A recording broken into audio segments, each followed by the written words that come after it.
often use the term grief to refer to the pain we feel when someone we love has died. But grief also occurs when we experience a significant loss of any type. It could be the loss of a community or a home after moving. It could be the loss of friendships or romantic relationships.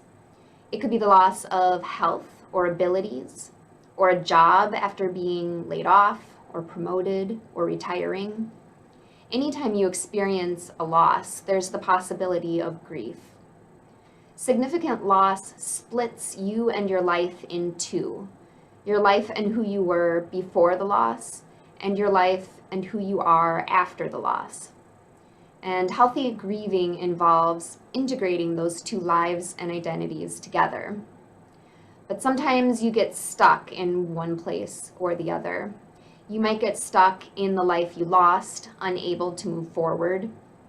Other times you might get stuck in all the demands of your new life and identity and fail to fully grieve what you lost, leaving that part of yourself behind.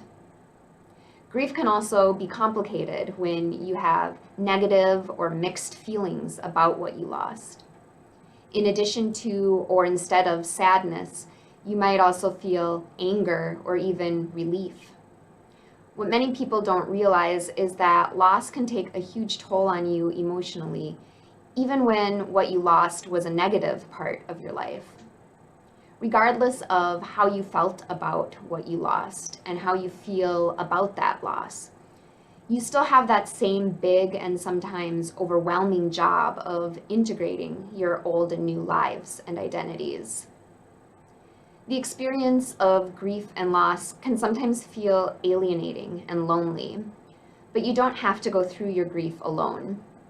Talking about the loss and what you're going through can be really helpful, whether it's with friends and family, a support group, or a therapist.